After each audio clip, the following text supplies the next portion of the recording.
time. Every time. Bernie, Every time. stop pushing the buttons. You're all blue.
There we go.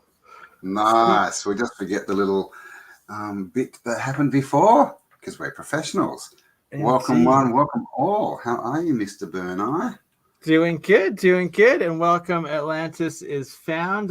Special treat at the end. I will continue on and have Atlantis is found on after we are done. But Electro-Culture is the topic today, and talk about synchronicities. You chose this topic, even though I myself have also been working on putting together a series on agriculture and electroculture. And thank you, Sister Sherry Ives, for the little book on electroculture that actually we'll be going a bit into today on this. Nice.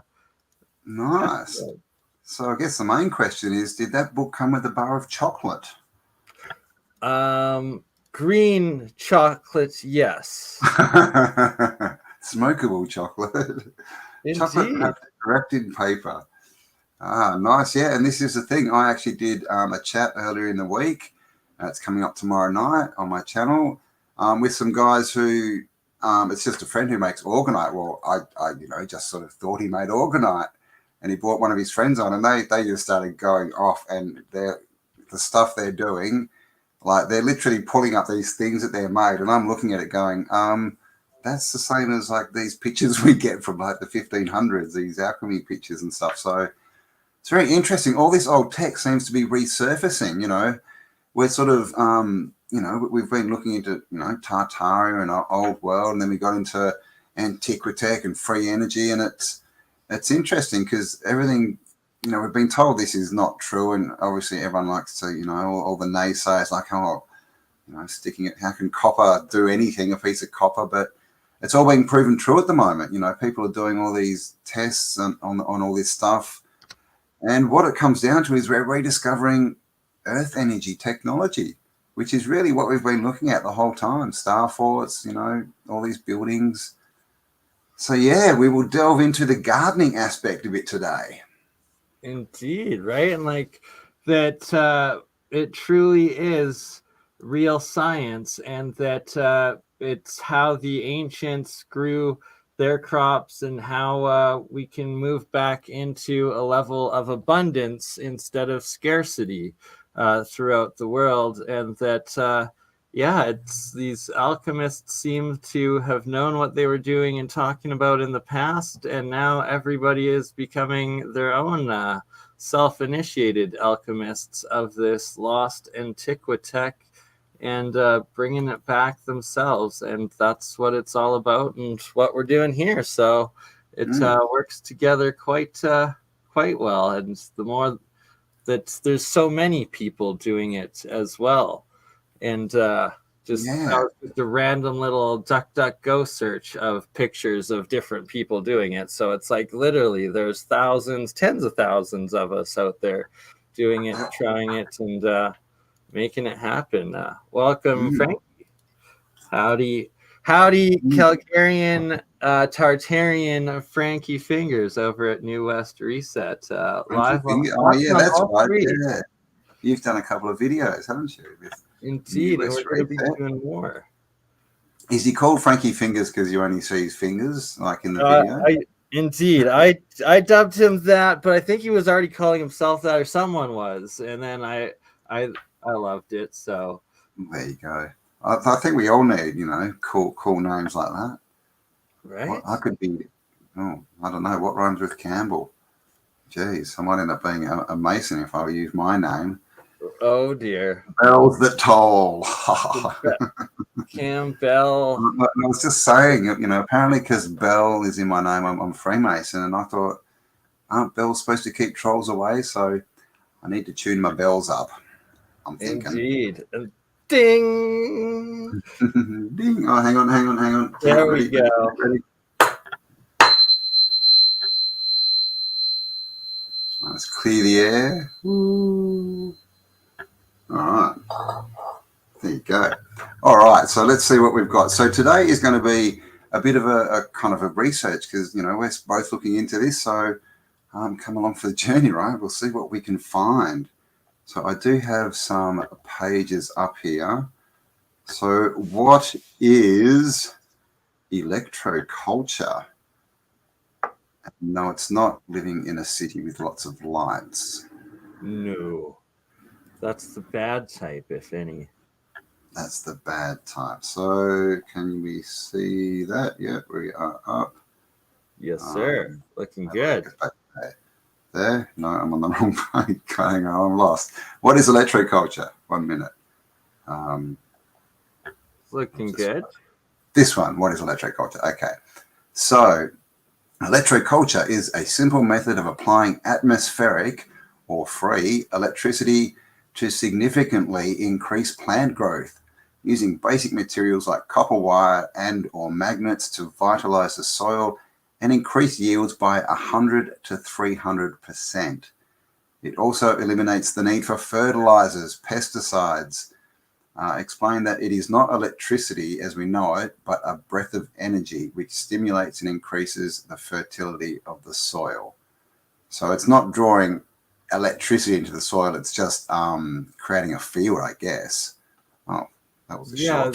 That's it. It's field interactions, the different energy fields of both the plants and the bioelectric, or I guess bioelectric.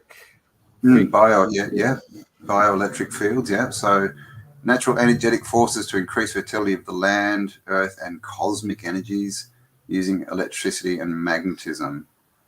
Electroculture is a group of techniques that use electricity and magnetism to assist plant growth. I think someone copied this. It's synonymous with magnaculture. Ooh, haven't heard of that one. They're generic terms used to describe an assortment of techniques designed to amplify and focus magnetic and natural electric forces of nature to boost soil fertility and plant growth. In natural magnetic and electrical forces always manifest conjointly. Magnetoculture. I wonder if Magneto practices magnetoculture. Refers to specifically the magnetic influences and electroculture to electric influences on the plant growth and soil fertility. And I think they've done, I remember they've done some experiments where they grow plants next to magnets and they grow towards them, I'm pretty sure. So we'll have to check that out. But basically, I've seen that. Yeah. And you can see here that these, see this, I can't increase. Oh, hang on, let's open it. Let's see, open a new tab. No, it's small again. These are sunflowers. And you can see how big they are. So huge. 8 to 10 feet at least. Easy. 10 so or 12 even. Yeah, they're he's got his arm up, so he's reaching up 10 feet probably.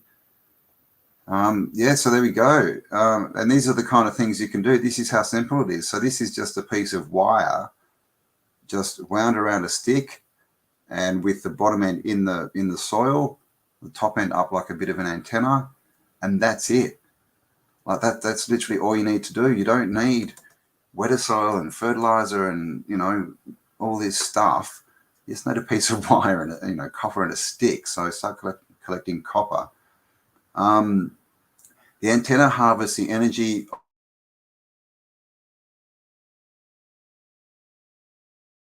These antennas lead to stronger plants, more moisture for the soil, and reduced pest infestations.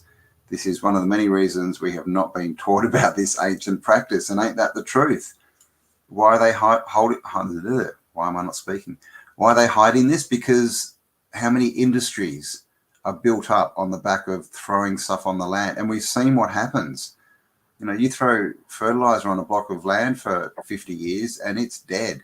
It burns the soil. It burns the ground, the life right out of it. It's crazy. And you're exactly bang on with that and the ancient tech of it. And that, for instance, Chichen Itza, this pyramid right here, the locals talk about how they oops. All right, I'm back. You show putting your pictures back on. My bad. Oh, sorry. Oh, did you have something up? Oh. No, I just quickly switched. I thought you were showing something, so I stopped showing it. No, I was wanting you to go back to yours. Sorry. But yeah, Chichen Itza, this pyramid here, that the locals talk about farming around the pyramids, and that they would get increased crop yields by planting around the pyramids, and that this is all electromagnetic culture that they're doing with this. And it's exactly it. Whether just from putting a little bit of copper into these more advanced coil structures and antennas, the better the design, the more energy you're bringing in, the bigger the effect and the better the yield you'll have on it. Sorry, Campbell, I didn't mean to interrupt yours there. If you want to continue with that is absolutely fine. I've just got here a couple of pictures. So this is an aura or a bioelectric field, as you know, it's actually scientifically recognized. And obviously plants have this, trees have this, even rocks, right? Everything has an aura. That's the electric signal, I guess. And this is the kind of stuff people are making. I mean, and you know, how, you know, steampunk is all this sort of tech. You know, it looks so much like the Antiquitech and stuff we look and we, you know, theorize about. Powers, the electromagnetic toroidal. All based on toroids. So this is all to do with just interacting with the energy fields. And, you know, we have things like this from the past, right? With this jed pillar with an antenna. There you go again, the biofield, the pine cones. You know, what were they doing with this stuff and their bag? You know, a lot of people, one of the big theories about the bags that people still think is that they're full of seeds, and these guys were literally going around reseeding. I mean, and if that's true, then that's a fascinating concept with it, right? And the pine cone being the golden ratio, the Fibonacci sequence there, that is a universal energy, and that's a lot of the pyramids, a lot of the structures, the Antiquitech, all was incorporating this galactic, almost universal energy, the ether, the etherical energy, just the flow of it, this spiraling sort of natural energy, I guess, that comes with it. And that a lot of the structures that they made were on these ley lines, these energy points, and that you see all the canals going up to them, and the star fort, star cities, all those geometrical gardens that they had around them with these canals and whatnot, that they were probably getting bumper crops everywhere, where like with the structured waters and all of that, like it's, and the energy from it, it's mind-blowing. And that's the thing. And I mean, just look at this dude, right? And you know, this could be tech, right? This could be windings of copper. Yeah, like or gold, or silver, or gold. Yeah, exactly. Right? Of course, he's got, you know, he's got his watch on. But look what's on his arm. See this? He's got copper wound around his arm.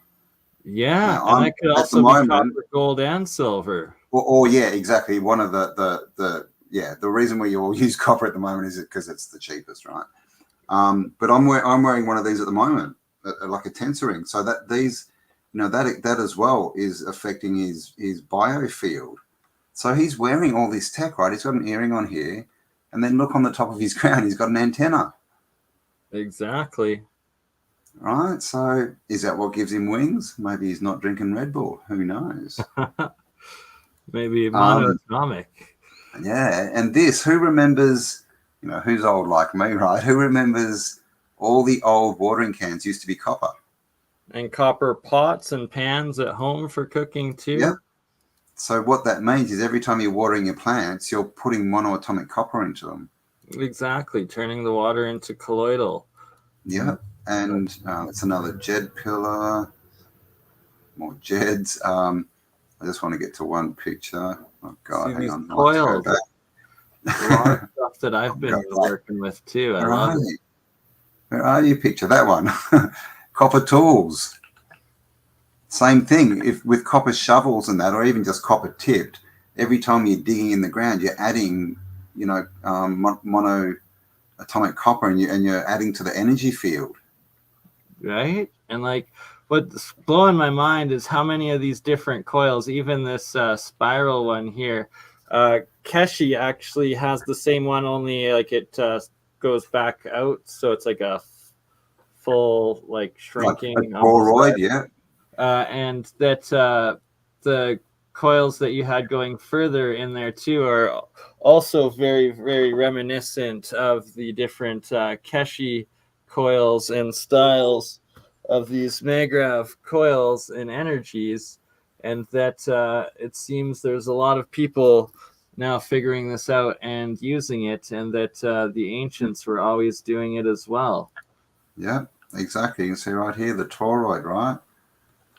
It's all based on energy, and this is all, it's looking at it differently, right? The way they want us to do agriculture is to look at the soil and say, oh, it needs this, it needs fertilizer, it needs whatever. But this is, how do we make the land better? How do we, put the land back to its natural resonance, and then it'll do what it's supposed to do, right? I mean, it's kind of simple. This is another Kirlian photography photo. This is a leaf, but you can see this has had the top cut off it. So this bit of the leaf isn't there, but you can see the aura or the biofield is still there. In, right? So and there's several of these. It's so fascinating, like, isn't it? So everything is energy, right? The energy signature is after the solid is taken away, because it's the energy that makes the solid. That's the bottom lowest frequency, I guess. But yeah, so everything has energy, and of course that's a leaf, a plant. So that's what they're affecting with these types of things. This is a coil. What do you think? Solenoid. That's a double coil solenoid. So that like it's I love the coil within a coil within a coil. It's pretty similar to some of the Keshi designs, and then some of the designs that I actually have done myself with the coils around coils around coils. But that they're all called solenoids. A slinky essentially is a solenoid. So all of anything that is the solenoid creates and can also capture electromagnetic fields and a bit of current and direct the energy. Yeah, that's what they're saying. Don't forget to tune into my channel tomorrow night for a sort of chat with the people who make this stuff. But that's what they were saying, is the straight ones have like a directed energy, and the more toroidal shaped ones are more of a field energy. Like one's vertical and one's horizontal, sort of. Yeah. This is the same so bang on. winding. Yeah, parallel this is just to Keshi's teachings, actually, and that they also go into agriculture with it. So isn't that interesting? I find that really interesting too, right? Because one's kind of, the leading edge of science, technology, and the other's a group of people in their sheds winding bits of copper. That essentially is one and the same. We are The leading edge of science is always people in their In garages their finding garage. coil. Exactly. Look at this one. So check out the shape. Obviously Yeah, a toroid, but that's this is a amazing. double one. But you can imagine just this top bit. You know, what does that look like? Welcome, Alistar. Good to have you, sister. We have this, right? See the Yes. shape here? With a cross on top, of course. So that is this. See this top shape? That's what that is. So crowns, you know, and this is another thing, all this jewelry, right? You know, a lot of women used to wear things on their, you know, heads, and of course they weren't allowed to call them crowns. So they called them fascinators. Isn't that fascinating?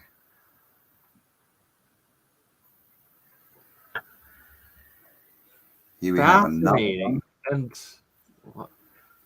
like it's just, there's so much physics, like electrical engineering in these different coil generators. It's awesome to see so many others doing that and it coming forward and being developed.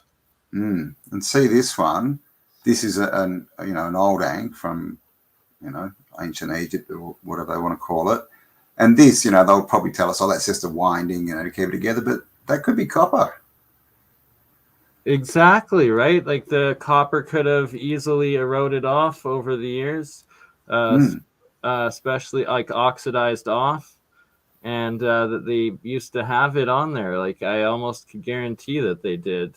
It looks like a winding. Stone. That's someone's hand, the energy field.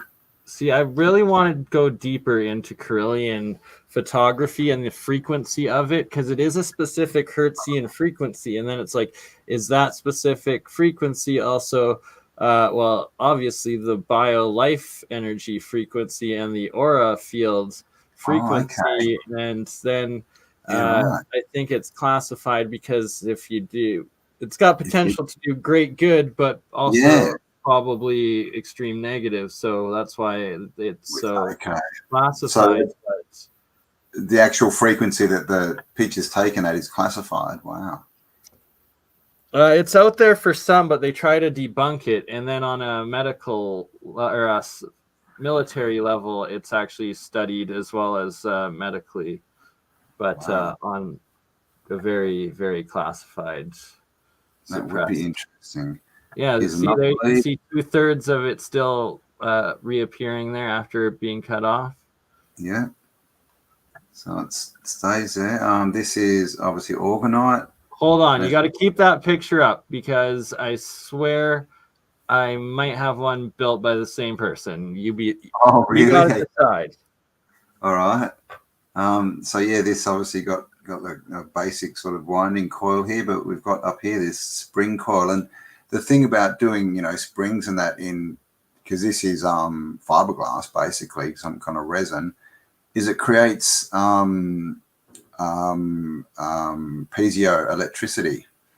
So it literally creates a charge. And you can see there's even another little coil up the top here above it, directing energy out the top. So they look nice and everything. And of course you can buy orgonite that looks nice and does nothing. But the real stuff, it's technology. You may have heard of Reich or Reich. I think it was Reich, one of them, one of the R guys, used orgonite to bust clouds. So we're still waiting for BurnEye. Oh, he's got one in the mirror. Okay, he's got one there. Okay. Take it backwards a little bit. We can kind of see the coil on the top, but yeah, that's pretty similar. Oh, okay, it's got the wind. Oh, okay, it does have the twisty in the front too. Wow, that's very similar. Cool, there you go.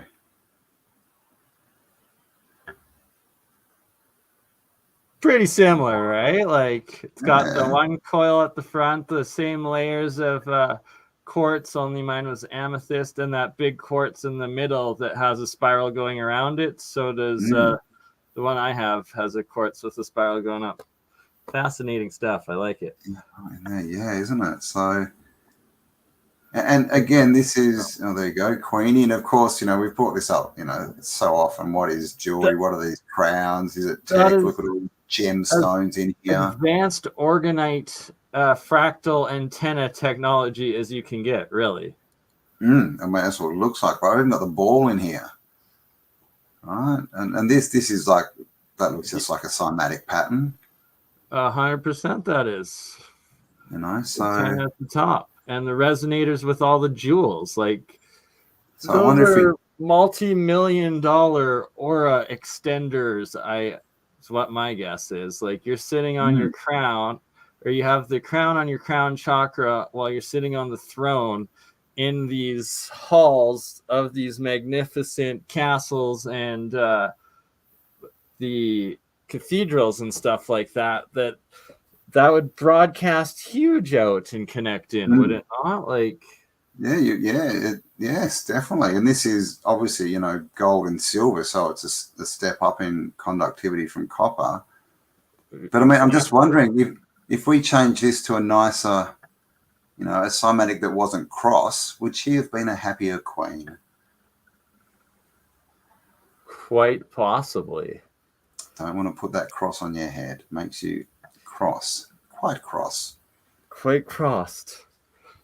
Russian pyramids. So we've mentioned this. These are the pyramids they built in Russia. You can see that's a car, so you can kind of see the height of it. And they did these for testing the energy flow, right? And as you can see, it's creating like a vortex here, a double vortex. And they got all these, really interesting results, like, water wouldn't freeze in sub-zero temperatures, and some seeds would stay good, or like fruit would stay good, seeds would grow quicker, stuff like that. It just all sorts of agricultural aspects of them being energized within it. So this experiment shows us that there is a positive effect on plants, on plant matter, whatever you want to call it. It says here the height is 144, interesting number, 144 feet tall, connecting it to the harmonics of light.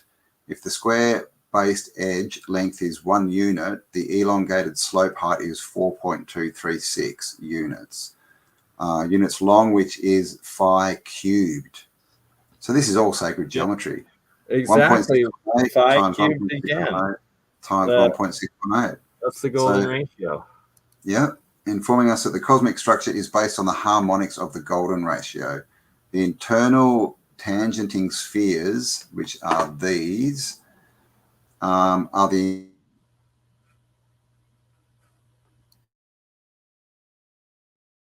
32, 681. Okay, so these, as you can see, it gets higher in frequency. So this bottom sphere is 0.382, and then we rise up to 4.23, which is a higher frequency. I think that's how I'm reading that. Is that right? Because the powers of phi get, is that getting bigger or small? It's getting bigger, but what's going on? Am I reading that backward, Bernie? It's too internal tangenting spheres are the increasing powers. Yeah, it's going up. It's going up. So it's like as it goes up in power, it gets smaller in mass. Is that correct? Yeah, it's condensing the energy, right? So it's a focal point that's then squeezing it and giving you that boost through the focal points. Cool. I do understand. So there you go. So that's to do with the shapes, right? This is another antenna that someone's made. You can see it looks like they got their no water, but I was just seeing it looks like, because I saw this. It almost looks like there's water pipe connected to that. It kind of does, but I don't think. Oh no, that's probably ground. Oh, wires going to the ground. But you couldn't you? You could pump water. Imagine putting it in the top and letting it run through, and then taking it out the bottom, just as through your hose. That would do heaps. But look at this, right? We've got coils here. We've got antennas, and I mean, and apart from being useful, it's cool, right? And you get to make it yourself. And it looks like what used to be on top of a lot of buildings almost. Doesn't it?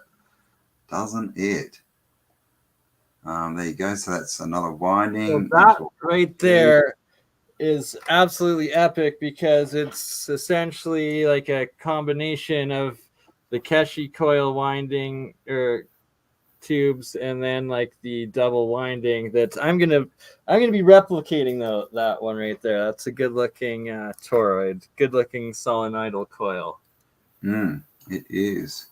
And of course it's connected, so that's a closed circuit, right? So that's literally going to be producing a field and energy and stuff. Here's some more of the old stuff.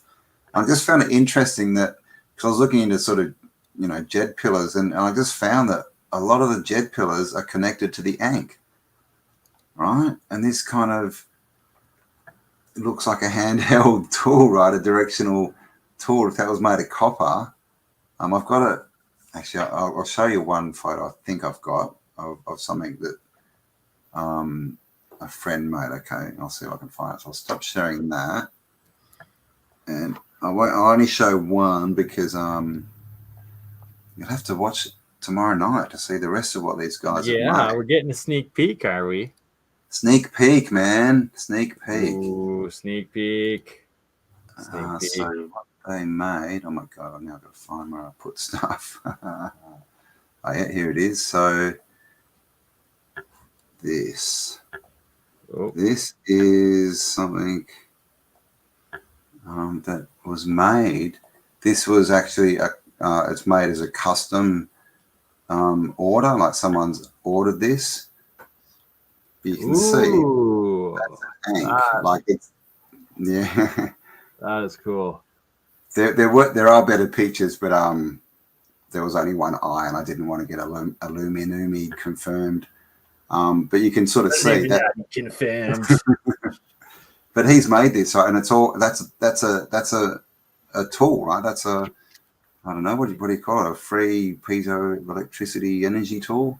Yeah, an Anka free. Oh, free. Yeah, free. So it just shows you this is probably what all these things were. All these Ankhs and JED towers and bits and pieces, rods. They love their rods, and staffs and crucif. What are they called? Crucif Orbis,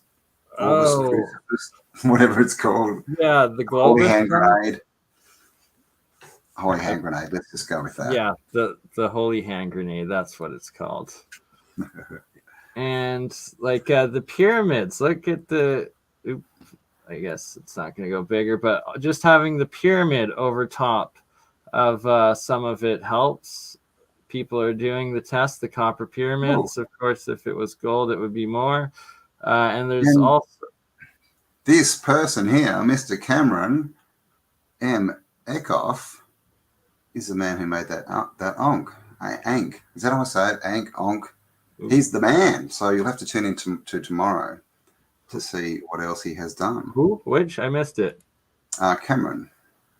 There's Cam. Okay, well, hi, Cameron. There you go. Welcome.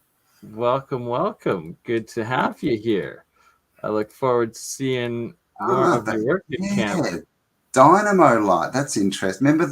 Remember all these like dynamo lights, right? But now you've got to get one and go and buy batteries, right? And it's like the crystal sets. Remember, every kid used to have a crystal set, right? Free, no batteries, free energy. Right? Yeah, they had to stop it all just by principle, right? You can't have things defying the modern paradigm or what's acceptable. Can't have these questions. Hello, Alistair. Hello, everyone in chat. Wally Tango Foxtrot. Pillars, yes. So many different techniques, and that I'm going to start with both structuring water in with the seeds, and then testing that as well as colloidal waters, and for part of my experiments. But then there's also Gerald's part of the Year of the Coil series, WPG Enlighten for Truth 2 YouTube channel, who's been doing some very good prep now and getting ready to use his coils in the Electro-Culture indoor grow room. So Hey, man. Sorry, someone called me old. I'm not old, I'm wise. And I learned about crystal sets from Fatty Finn, the great Australian movie from the 80s. I didn't actually have one. I'm not that old. I don't know. I did start farting dust, so I'm not sure. Might have to check up. Yeah, the crystal radios are another good example. I got to get one of those going one of these days. So this is just a 1-minute video of Gerald's, and I'll play it quickly. I just posted the link in the live chat. Hey, everybody. In part 2 of Electro-Culture, what we're going to turn the volume up a bit. Is take these seeds here and put them in the south pole of the coil in order to help facilitate germination. Is that any better? Now, these seeds here are all 2 years old. And Can you get up any louder? Here, no, sorry. It's only a minute long. Is only a year old. All right. So we're going to see how all this is going to turn out.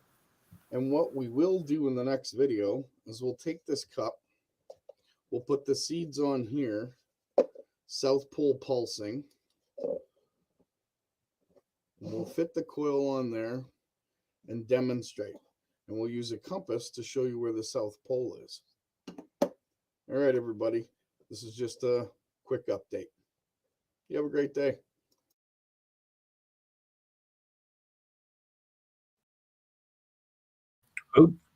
Oops.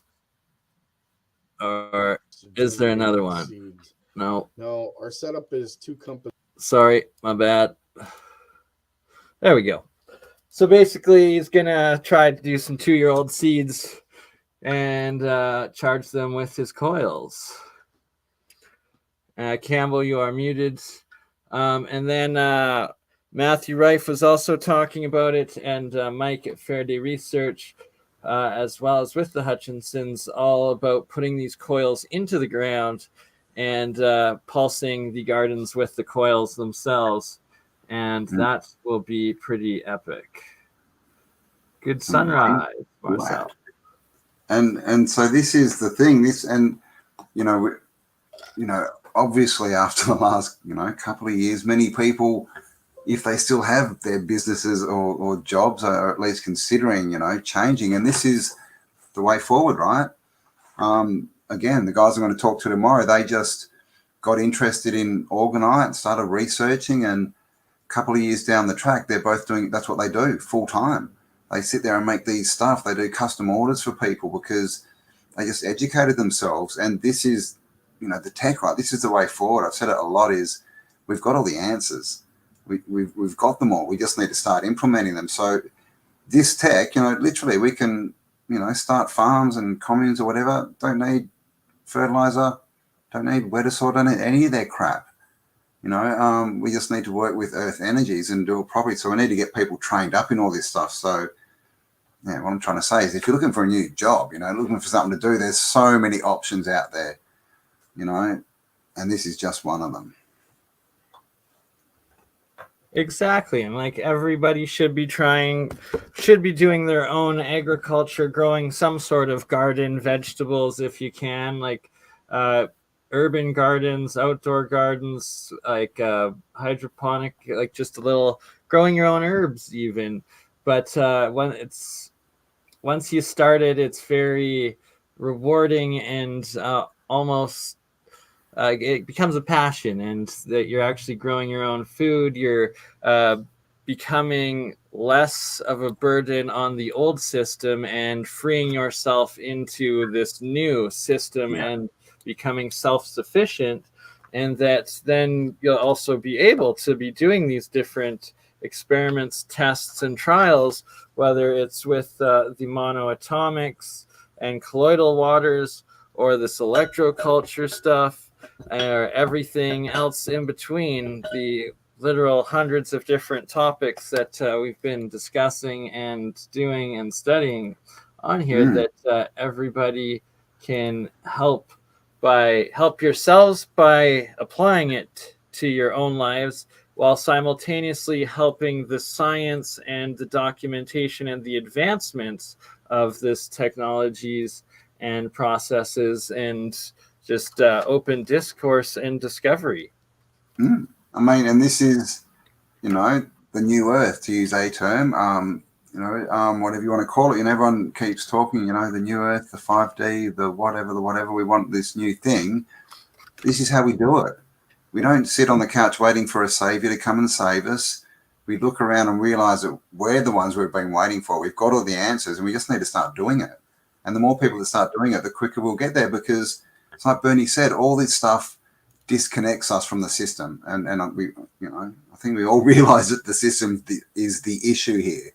So, we just need to get ourselves to a point where we don't need the system for anything, and it ceases to exist. Exactly. So this is the thing. It takes action. It Action, does. man. Action Jackson. And Worms eat horse poo. There you go. it's as simple as doing something like building a copper pyramid out in a greenhouse. Indeed. And trying things out. And we see these geometrical shapes over and over and over again, right? They're everywhere. It's all, so geometry is a big part of this. And that's a way you could start. You could just twist your copper and start making, start with the platonic solids, right? See what happens. Because this is all just experimentation and there is no wrong. And it's not like it's toxic and you can blow anything up, right? It's all safe, natural, earth energy.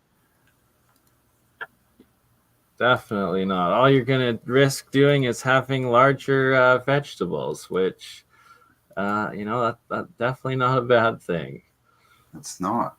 And of course, a lot of people sit under these pyramids, right? That's another thing. You can make big pyramids for people to sit under. Test the thing. Imagine one of these with a big sort of coil and a crystal in it coming off the top, what that would do. Oh, there's some guys out there I've seen doing it that I'm going to have on in a little bit, I think, that literally have the geopolymer crystals around the rodent coils in the corners of each of the pyramid corners, and then have it over top of your bed. It's pretty intense what I've seen. Wow. Intense? What, you can't use it in a house? It's pretty intense. Campbell, you gotta smash this fork every time you hit the punchline, brother. There we go. Ding. That was good. Ding. I didn't ding that time. There you go. So this is the place to be for dad jokes. Tell your friends. Or good. They're good jokes. They're just really horrible. Good meaning. No, I don't know. I'm sorry. Did no one teach you to be respectful to your elders? Right. Sorry. I'm just trying to bring up the PDF of this Electro-Culture book that Sherry Ives sent to me that I have here, so that maybe we can share it with everybody instead of me trying to hold it up to the screen. Oh, okay. All right. I'm just having a quick look. Got some videos here. I'm just trying to see if any of them are good. So chat amongst yourself, guys, because we're professionals. Well, actually, let's play one more minute. This is part 3 of Gerald's coil Electro-Culture. Let's see if I can get the sound working a little better. All right.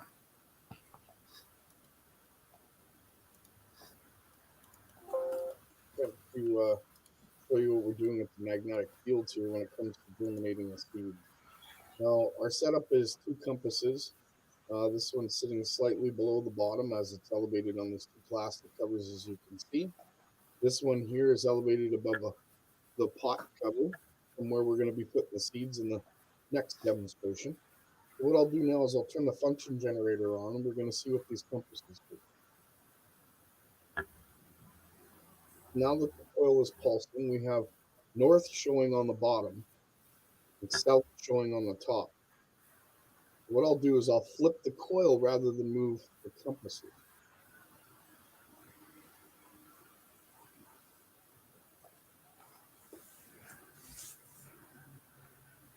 Oh, Oh, we have that's south an on the interesting bottom. experiment.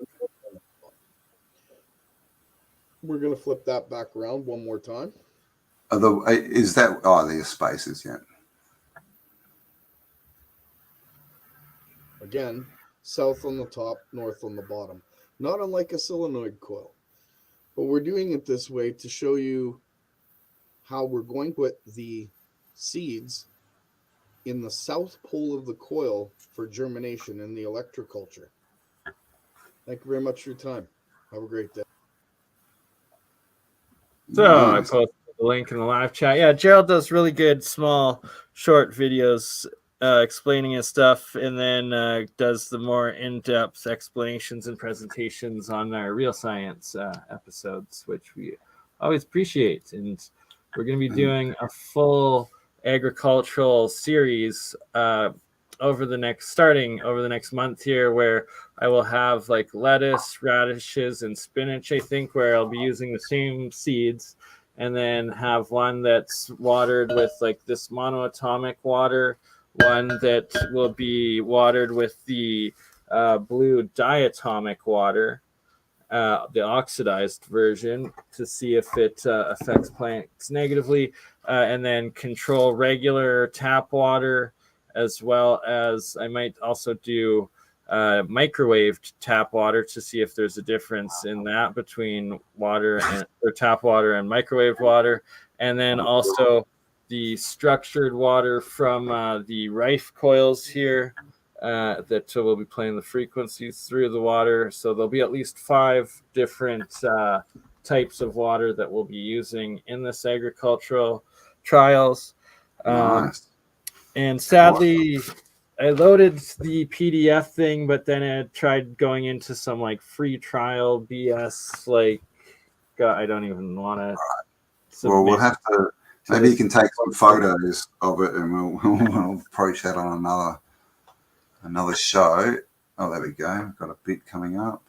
United States Department of Agriculture. Oh, really? Electro-Culture. Wow. When's this from? I believe this one, January 1926, it says there. No way. So there you go. They knew this stuff, right? They Yeah, knew it. that's almost 100 years old now. Like 100 years old that they're doing these tests of electroculture in the U.S. And I believe let's read in a little bit and see if we get during the past 75 years. So they were doing this for over 75 years at that point. Many experiments in electroculture have been carried out with varying degrees of refinement. Some of these experiments indicate that the yield of crops can be materially increased by electrical treatment. Others conducted along similar lines fail to show any marked response to the treatment. So always, of course, things get debunked because they'll change one little aspect or intentionally disconnect one little wire here or there so that they will make the entire practice null and void because it doesn't work because they didn't hook something up properly or have it shorted out somewhere. And a bit like the Hindenburg, really. Yeah, the debunking community is rather well known for such things, especially in free energy and anti-gravity verifications and debunkings, such as even cold fusion, the Martin Fleischmann Pons experiments, where the original cold fusion in Utah in the 80s and 90s, that it was replicated like 100 different credible places, but the 3 biggest U.S. institutions intentionally, I think, undersaturated like a certain neutrino or what's the word, dihydrogen. No, anyways, they messed up one aspect of it intentionally, which then created a bunk reaction in the cold fusion, and thus cold fusion wasn't real. Exactly right. God, fake science. So Suzanne had a vision of an 8D crystal, I'm not sure what that is, with 36 facets being used for energy. Do you have any idea what kind of crystal that could be, Bernie? That sounds like some sort of Atlantean crystal, but for the 8, it would be an octahedral crystal, I believe. Yep. So it could be like four-pointed or four-sided pyramid on each side. Together is like a 8-sided, or like an octahedron is a octahedral, like a hexagon but with 8 sides. Yeah. Oh well, 3D. Okay, so all right, yeah. So it could literally be like what's that called? Is it an octagon when it's 3D? I don't know. Oh no, octahedron is when octahedron. There we go. Octahedron, yeah. Experiments in 1915, after the plant had been plowed and put in good shape, rye was seeded on October 22nd, 1914, and the 6,600 volt treatment alternating charge was started. That's a lot of energy to be putting in. 6,600 volts. Like what? Were you intending to fry it? Like what the heck? Right. Yeah, so man. They were trying to cook really hot chilies. Right? Get that molded. Yeah. Pumped up with volts. Lanes. Hexahedral. What's a hexahedral? Hex is 6. 10? Hex? Hex is 6. Hex is... God. 8 dimensions and 36 sides. Okay. Dang. I'm going to have to... An octahedron is 2 shapes in one. What about a dodecahedron? What do they call it? Dodecahedron? Is that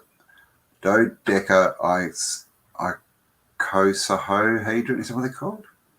I can't remember. Something like that. It's man. Dodecahedron. That's right. We're gonna have to do a full episode. Just these are all like sacred geometry one of these days too. Okay. 8 dimensions, 36 sides. Nice. So 36, of course, is a 9. And 9 is, of course, the God number. Yeah, and 8 times... Oh, that's interesting. I wonder if anyone's ever... can we mimic the frequency of a bumblebee? And will that make us levitate? Oops, sorry. Quite possibly. You would think, if it's all frequency, because clearly, science has told us that the bumblebee cannot fly, and clearly science is correct. But they forgot to tell the bumblebee. And he's just buzzing around. Buzzing around, pollinating all of our plants, keeping the entire environmental cycle going.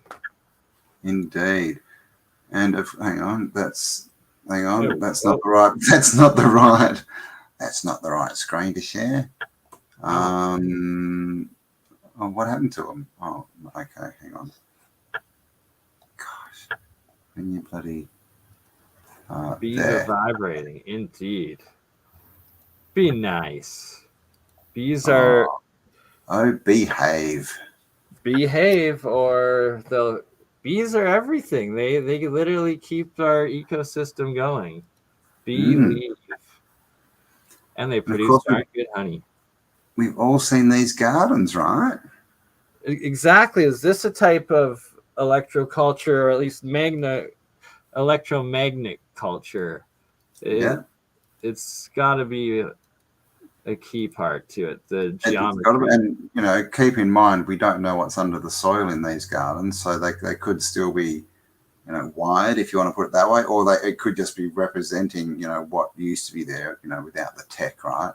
But all these gardens, they're all geometric. They're all based on sacred qubits and measurements and equations and geometry and all this stuff. And it's not, and of course they'll have water, and it's not by accident, right? Like there's a reason that all of this stuff is like this. And these are the same shapes we see in the windings. They're the same shapes we see on the buildings. It's everywhere, right? All this And I mean, look at this. Look at these gates.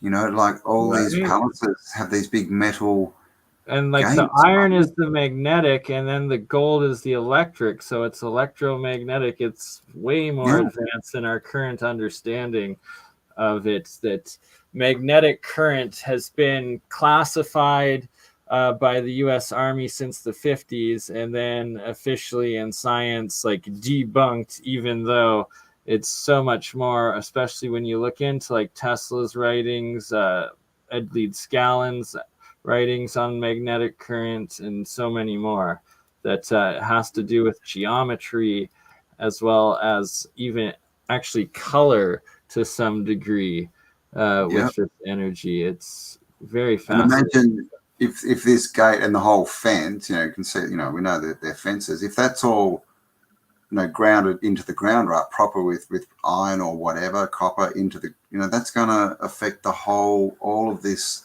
enclosed area and the area around it.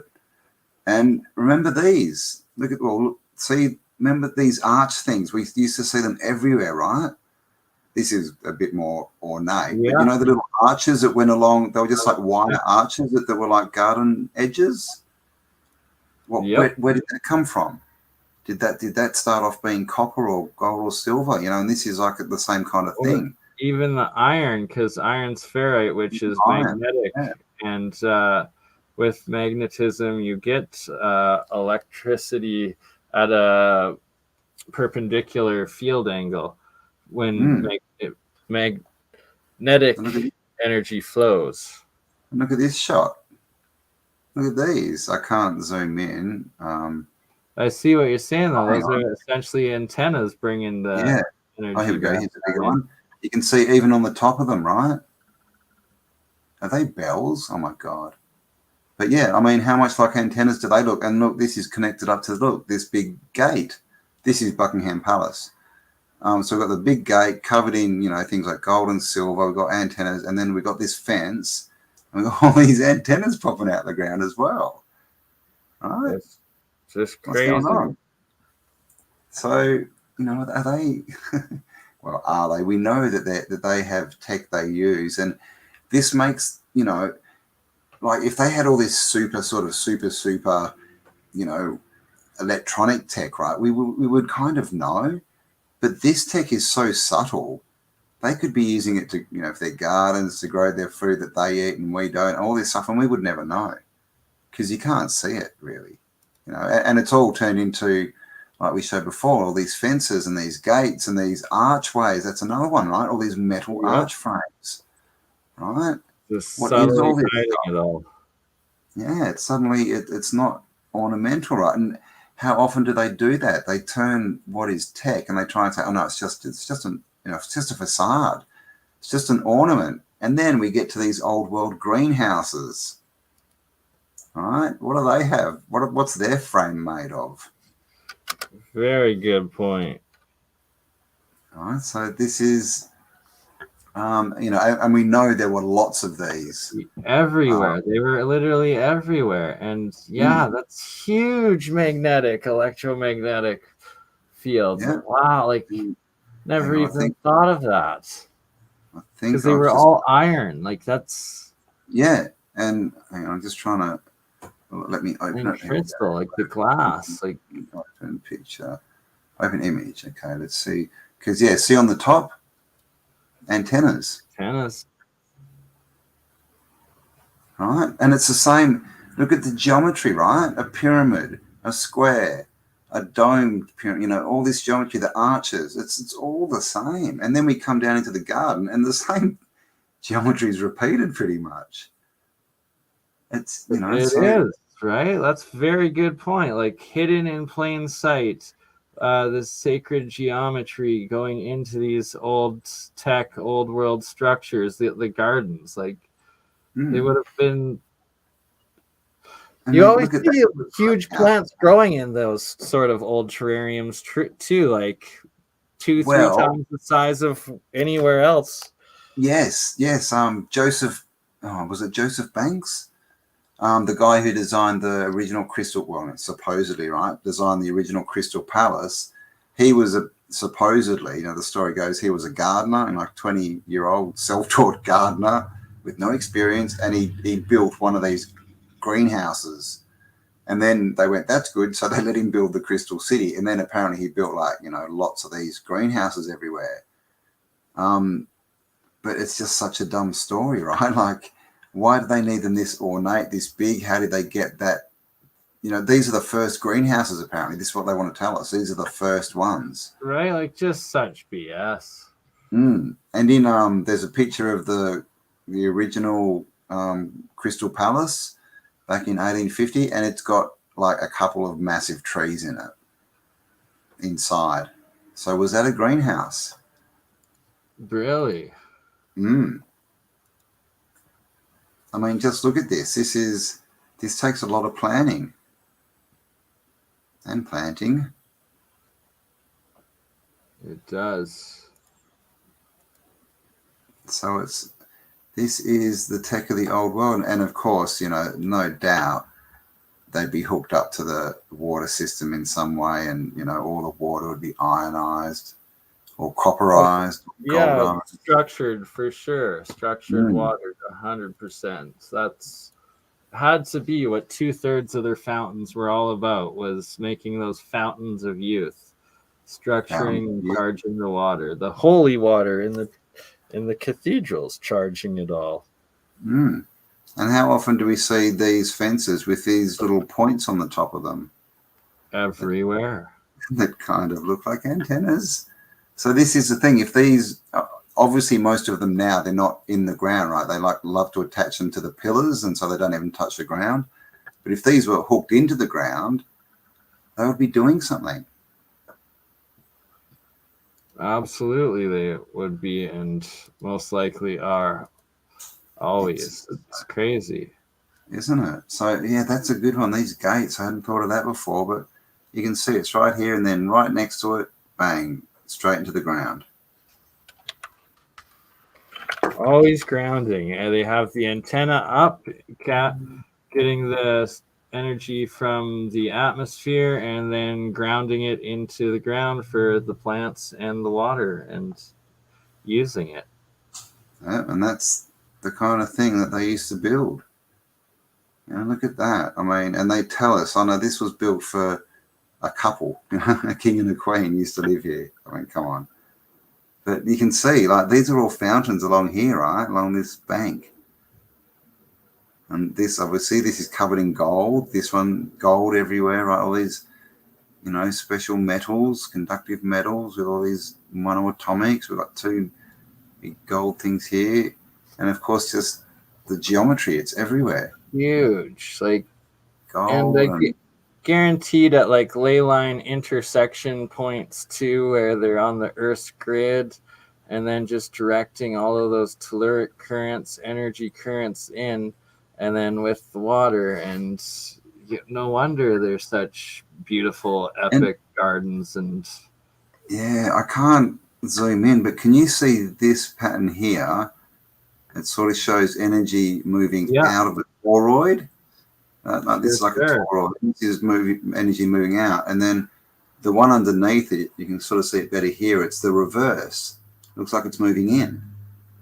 So are these, are they just hidden in plain sight, just showing us that there's all this stuff is to create energy in the toroid, right? Because whatever's inside the toroid then becomes what's outside the toroid, and vice versa, right? That's what that says. Structuring it and organizing it and just making it usable.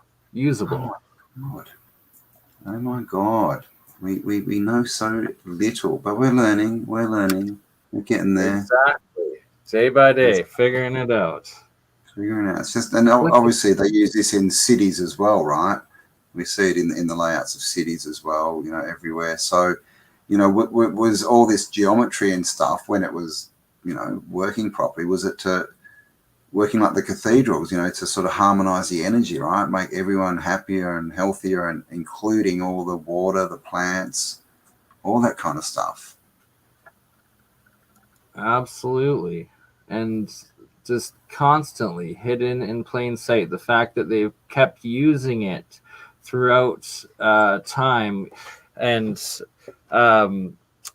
acting like there's nothing to it, while still implementing it in all of their palaces, all of their cathedrals, and their architecture. Oh, Dave's Waffle House. Thank you for the €2 Dave. support. Again, Mr. Thank you. Campbell. Thank you And very much. if anybody does feel like supporting me through YouTube, finally YouTube has Oh, allowed yes. me to remonetize. Since approving me in November for my smaller channel to be monetized, still rejecting Crypto Alchemist. They took it away 3 times, but they finally accepted my appeal. And once again, on BurnEye, Mine's Third Eye, ScienceGuy YouTube channel, you can super chat or become a member. And I have worked on putting up a couple extra videos for the members, as if you're paying for membership, you got to get something out of it. So it's there. You do. You do have to get something out. Oh, look at that for a greenhouse. Like, right? Look at that. Like, and explain the area usage. Like, it's so inefficient. You'd want to all of that area covered, wouldn't you? Like, it has to do with energy. There's no doubt about it. Like, why else would you, like, it doesn't make sense. Yeah, exactly. Unless you look at it from an energy point of view, it doesn't make sense. This is the first greenhouse that Joseph Banks built. Check out the doorway here. Very cool. They knocked this over, right, as they love to do, and they actually had to bring in special equipment because they couldn't knock it over, and it's a greenhouse made of glass.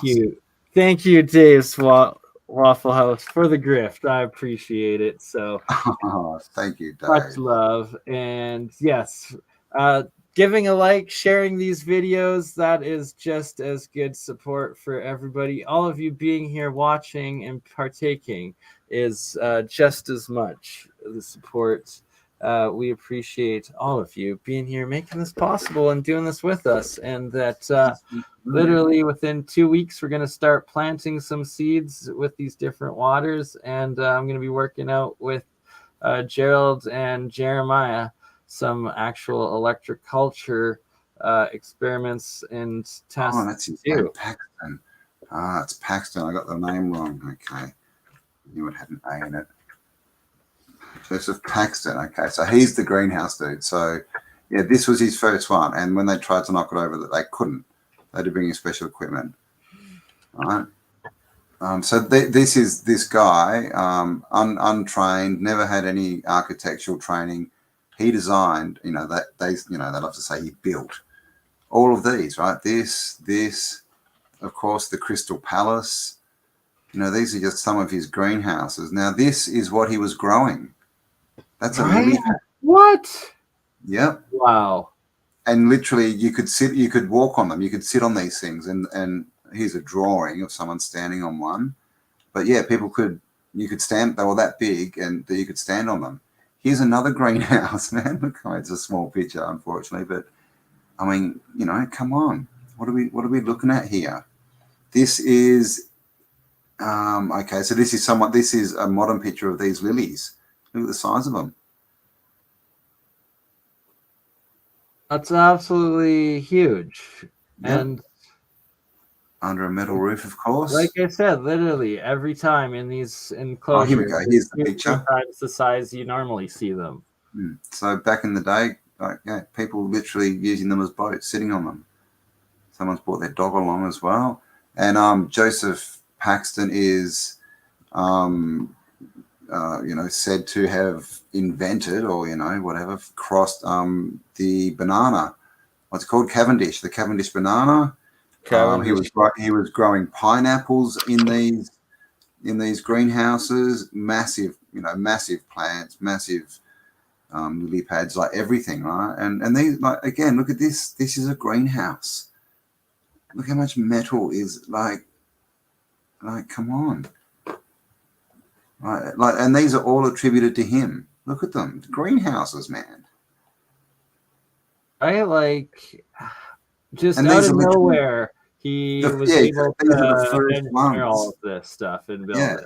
Like, these okay. are the first greenhouses, right? This is how we started. And Yeah, you now wouldn't what? just start with like, some wood and some glass panels and a little thing in the yard. No, you're gonna start with a 3-story building. Yeah. Yeah, of course. You're going to build something that size and then see if it works, right? You're not going to start off with small models and build Just up. ridiculous. It's dumb. And here again, you can see this is okay. So this is one of the greenhouses, and you can see all the antennas on the top. Yeah. So this is the thing. Electro-culture. They were using clearly.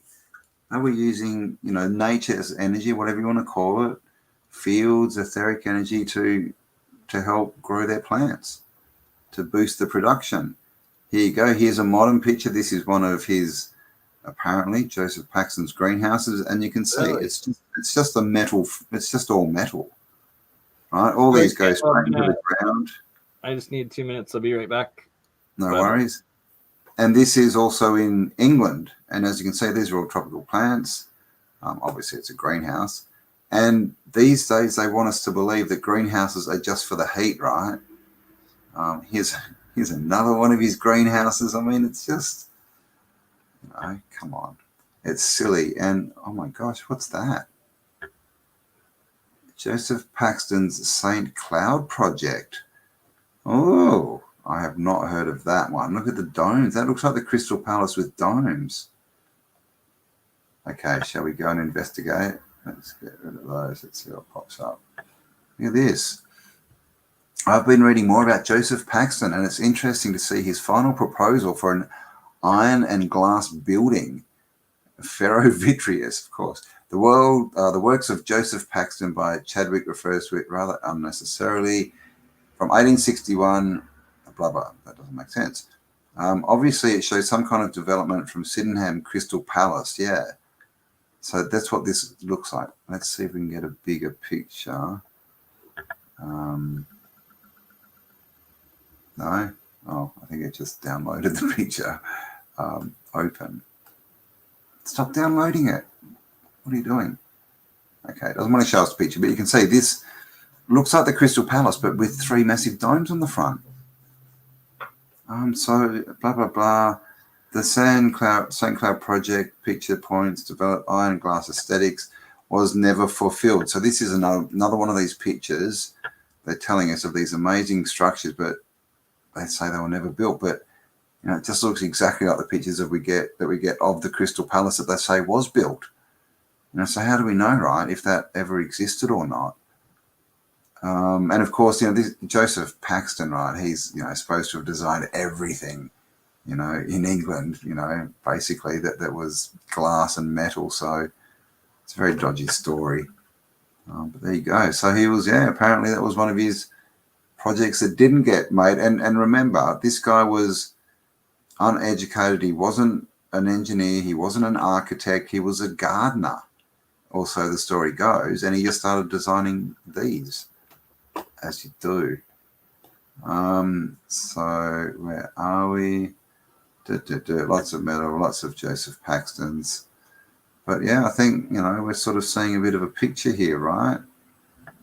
Oh, here we go. Grown adults, right? Standing on lily pads. So this is the kind of growth that they were getting.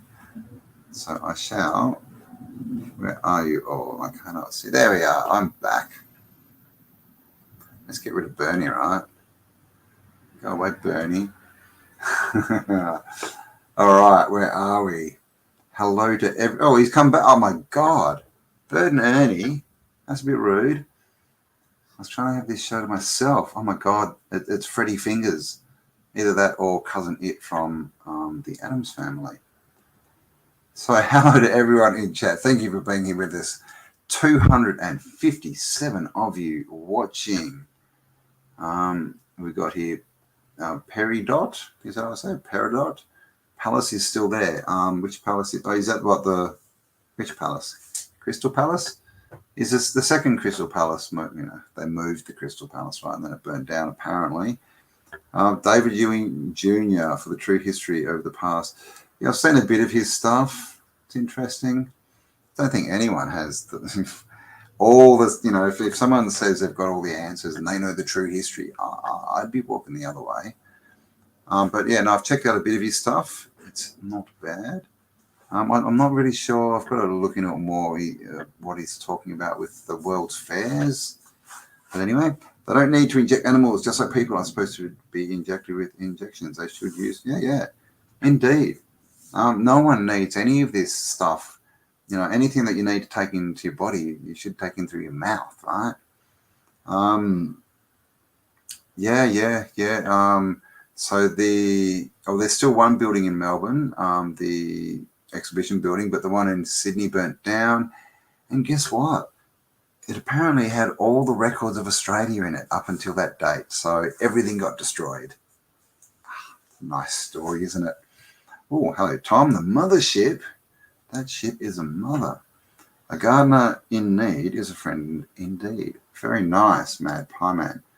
And yeah, so we all need to, you know, start testing this stuff, right? Just try stuff out.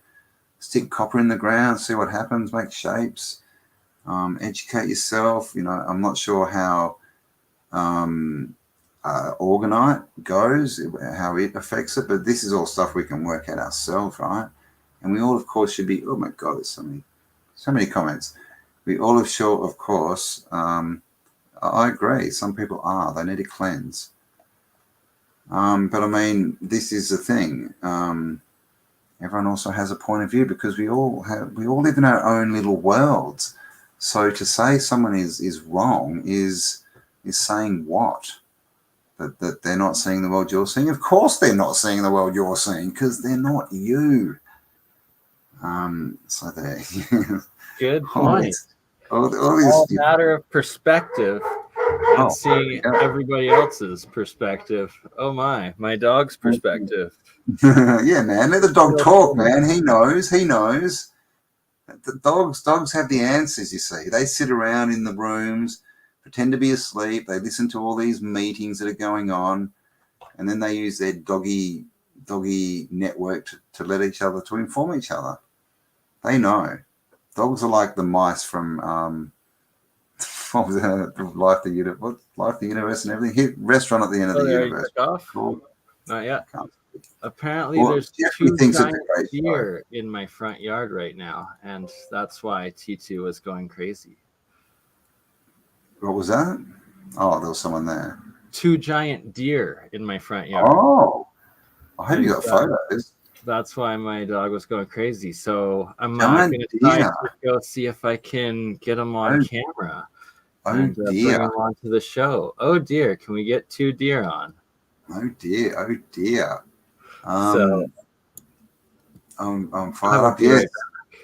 Good on you, Jackie. Yeah, everyone get out and get planting, right?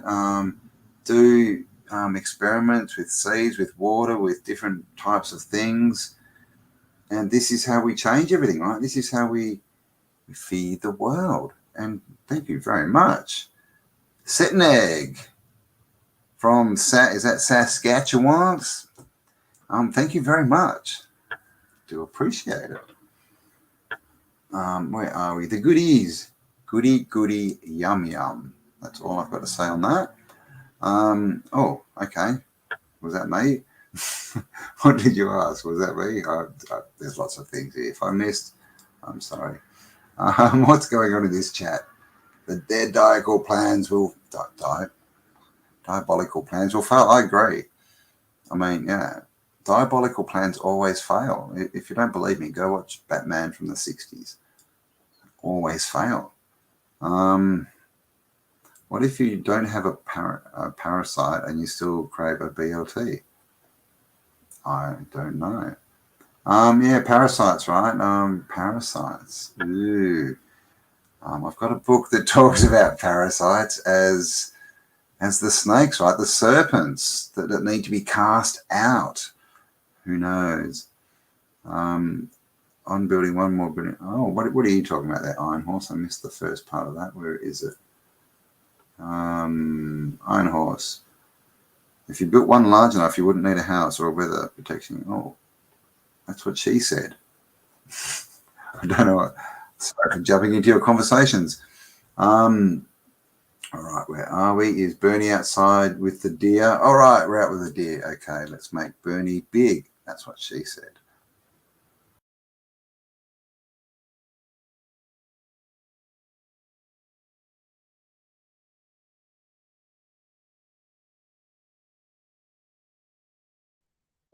There is a deer right there.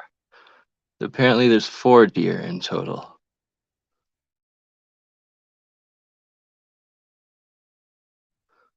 Oh dear, we have a few deer.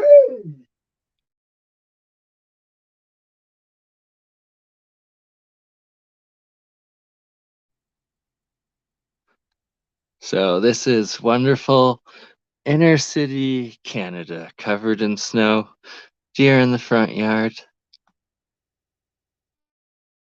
-20. Yeah, the other 2 are further down the road now.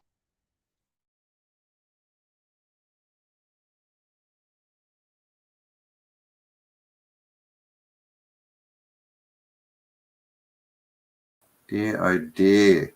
Dear, oh dear. Well, there you go, a couple of deer. Horse meds. Yes, yes. That name that we cannot say. You all know. You know, the one that made Joe Rogan go green. No, well, not everyone wants to be saved, I don't think. You know, a lot of people want to go into these 15-minute cities, man. And I saw a quote today. It was like everyone wants to save the world, so they go get to 15-minute cities, and then they will never be able to see the world that they saved. Isn't that nice? We want your snow down here, do we? I don't want snow. Speak for yourself. Snow on the Gold Coast? They have to change the name to the White Coast. That would just be way too much work, man. Come on. It's really cold. It's frozen. Oh, come on, can we stop? I can see there's some kind of diet conversation going on. Guys, can you take that somewhere else? People, like I said before, everyone is allowed to make their own decisions. All right, unless you let everyone come up and tell you how to live your life and you obey, then you don't have the right to tell anyone else what to do. If you want to argue, take it off the stream, please, or you will be silenced. Thank you very much. This has been a community announcement. All right. And I need to do a quick wee, so BurnEye's going to take over for a few minutes. I shall be back. All right. And yes, Atlantis is found. I just sent you the link if you'd like to join. Setneg, $5 Canadian. Yes, Saskatchewan. Only 14 hours on back roads from BurnEye. Right? I know those roads that you speak of. Been on them many times, actually, as a kid going to visit Baba in Jeddah. That's Russian for grandma and grandfather on my dad's side that lived in Watson, Saskatchewan, northeastern part of Saskatchewan province. Very, very cold in the winter times out there. And yeah, you got to drive safe on those roads. Let's see here. So we're gonna have a special guest. Atlantis is found from Central Time Zone, maybe even from Saskatchewan. Hopefully, somewhere warmer than that. But lovely place, lovely people. Nothing against Saskatchewan or Winnipeg. Shout out Gerald from WPG Enlightened for Truth. And one more time, we'll quickly play Gerald's video here. Shorts of his coils, and he's a part of what we're doing with the Electro-Culture. Show you what we're doing with the magnetic fields here when it comes to germinating the seeds. Now, our setup is 2 compasses. This one's sitting slightly below the bottom as it's elevated on these 2 plastic covers, as you can see. This one here is elevated above the pot cover from where we're going to be putting the seeds in the next demonstration. What I'll do now is I'll turn the function generator on, and we're going to see what these compasses do. Now that the coil is pulsing, we have north showing on the bottom and south showing on the top. What I'll do is I'll flip the coil rather than move the compasses.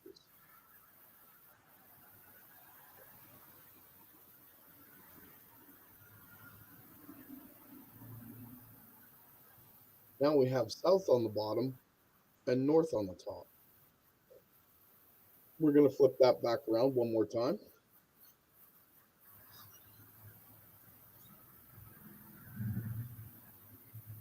Again, south on the top, north on the bottom. Not unlike a solenoid coil.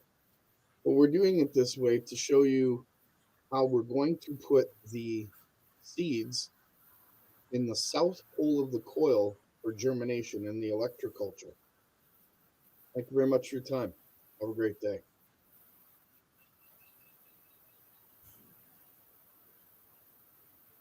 All right, so I've got opened up here just YouTube. If you search Electro-Culture, these are the videos that come up, and there seems to be several channels that have been doing this for a while.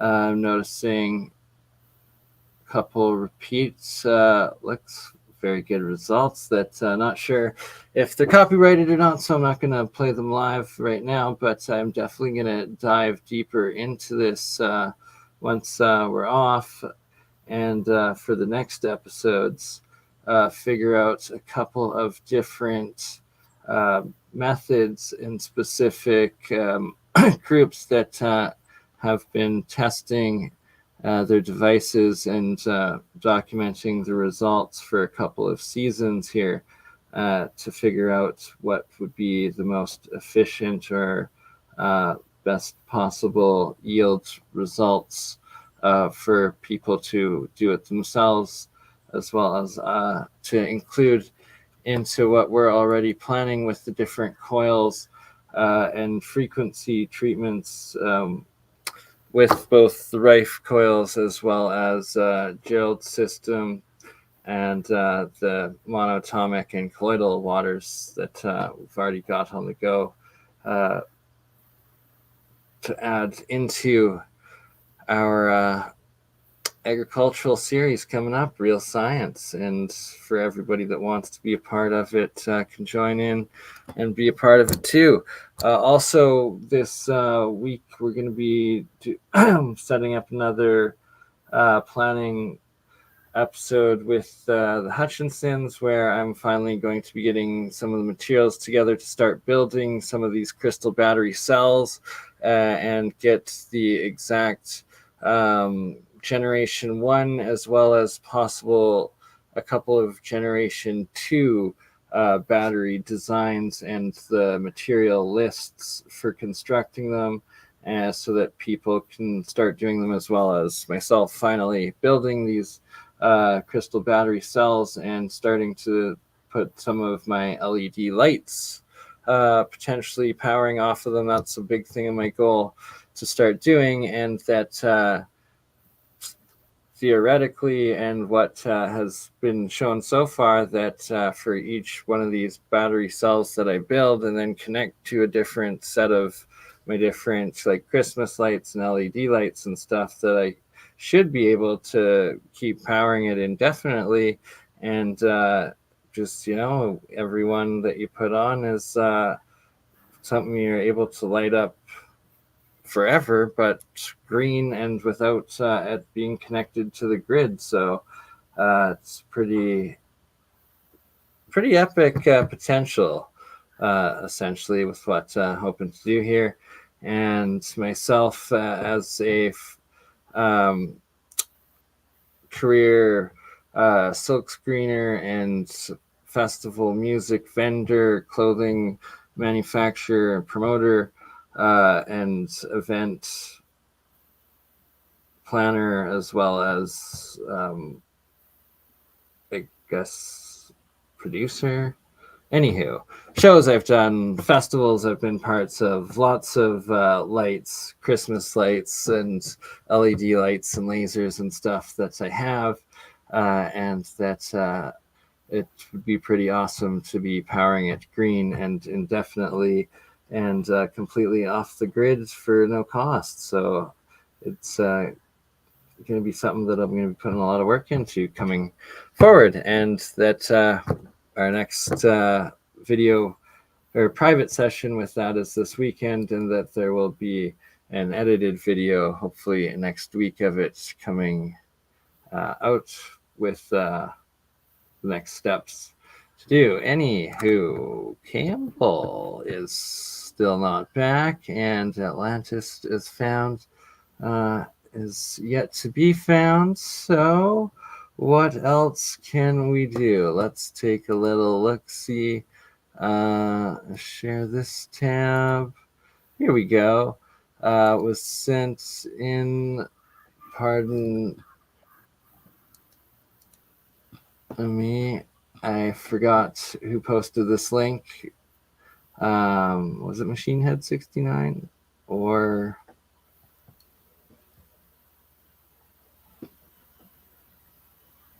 hello, Atlantis is found.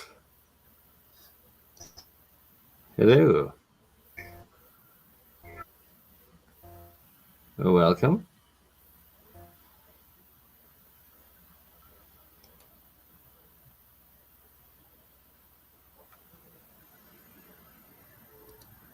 Hello.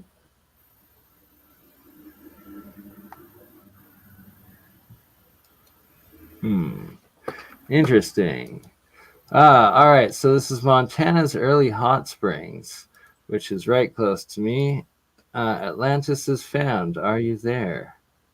Are you coming through? Did they find Atlanta over the ice wall? Quite possible. I think that is what we will be taking a look at. Hello. Interesting. Hello. Atlantis is found. Hello.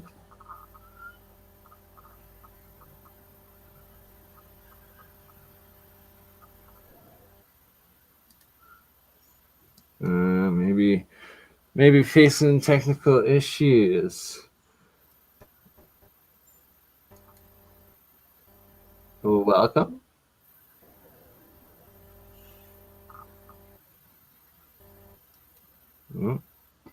Not sure. All right. In the meantime, let's get. Do we have Campbell back in here? I think Campbell's coming. Hello. Atlantis is found. Hello. We have Campbell. My little friend. Oh, you got a kitty.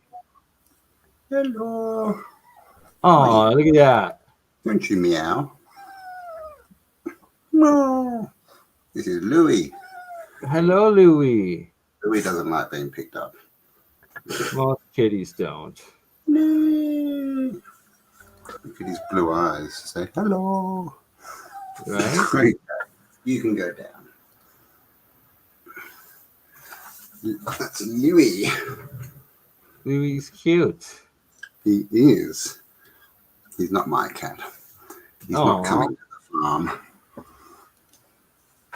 farm. We have Atlantis is found possibly with us. He's having throat issues. It's freezing, I guess. Maybe try coming back in, exiting and coming back in, and you might get a better connection. There we go. But this also. Wow, look at that place. Right in Montana's early hot springs, which is pretty close to me in southern Alberta. Yeah, see, that's another interesting thing. All these baths and hot springs and that, they were all the same kind of metal sort of framed buildings, weren't they?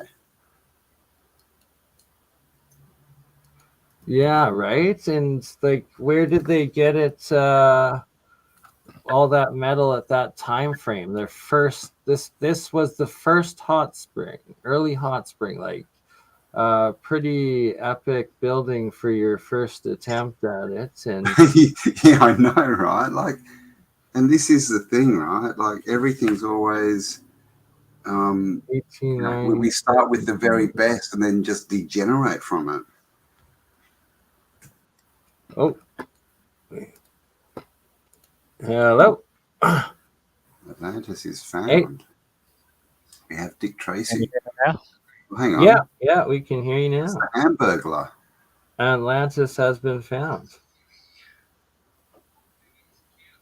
Is that a mask that I can only see the top of your head? Atlantis has been found. Let's remove BurnEye and have a look.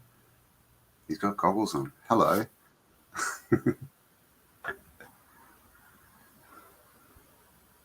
Oh, we could hear you, now it's muted again. Weird. Yeah, there's no mute on the screen, but yeah, we can't hear you. Yeah. Strange. Okay, I'll read this while you sort out. Hunter's family eventually thrived at the hot springs, and by 1873 he had constructed a hotel and bathhouses at the springs. Word spread about the facilities as guests came seeking much touted medicinal properties from the water. There we go. Over the next 12 years, improvements were continually made, including the addition of a 2-story hotel in 1883. Dr. Hunter's resort flourished with claims of miracle cures. And of course, they ripped this place down, right? Hunter's hot springs reputation expanded, and the spa entertained guests and customers from across the United States and Europe. The Northern Pacific Railroad was just a mile and a half south from the resort.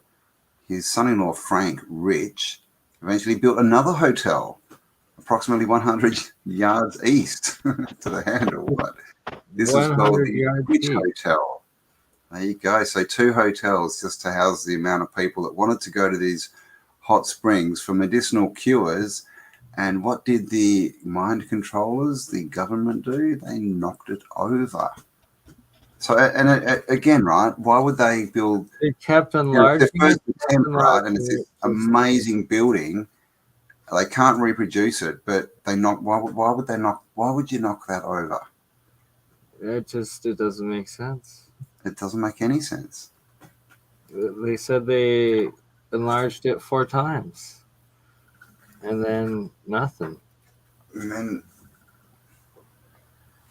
so I've got a kitty in my drawer. That's all right. That's all right. That's all right. Yeah, kitty smashed a bowl this morning. Can you hear me now? Naughty. Yeah. Yes. There we go. You can? Yeah. Cool. Loud and clear. Welcome. I finally got it. Indeed. Welcome.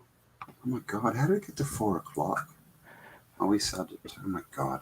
Nice Time is evaporating. to see y'all. Hello, yes. Thank you for being here. Nice to see you. What do we call you, Atlantis? Found? What time is it?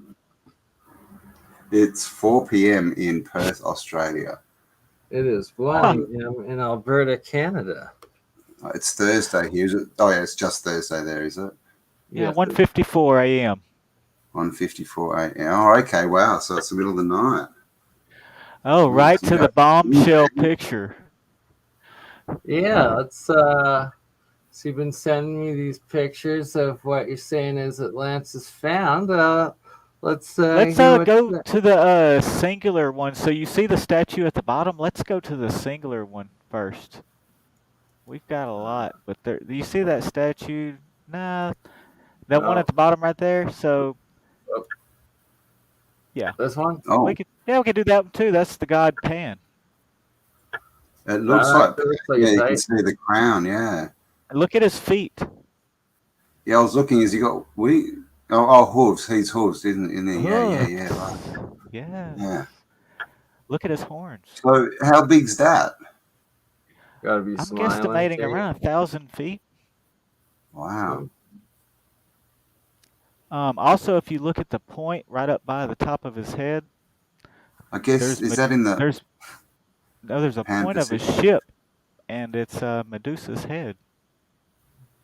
Go up to the top of the screen, right in the center. Yep, right there. There.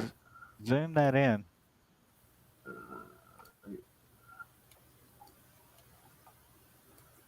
Oh, look at that. Looks like that or one hell of a giant crab or octopus or squid or There something. you go.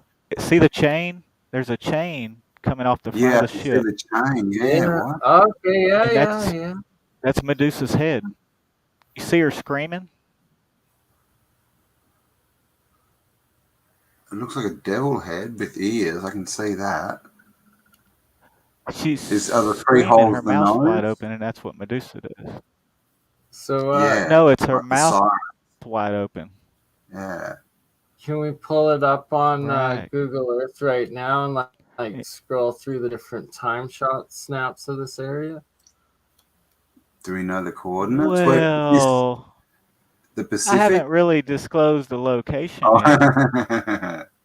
Well, Teleport like, it. you can bring it up on your computer. You don't have to like Yeah, do it. So I sort of this is let you share this is a screen. line.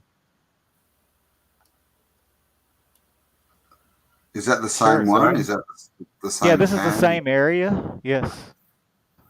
Same area. This is Poseidon's temple we're looking at right now. This is what I claim to be Poseidon's temple. We'll go to the next picture here in a moment, and I'll show you what I found. What? So That's just a the structure by statue it. Now is scroll the down a temple? little. Is that what you mean? That statue is the temple?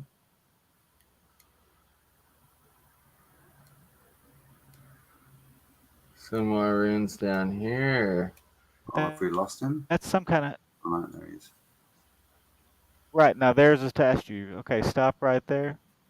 Right here. Now if you look to the left of the pointer, right there, yep. Yeah, look at that statue laying in the ground, and it's in the silt.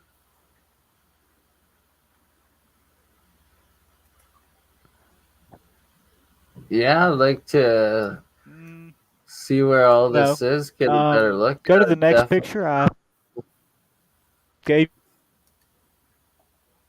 you one of specifically just that. It's kind of cloudy, but you...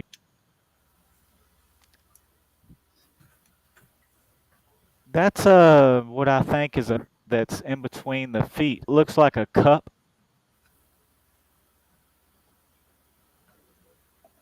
Yes.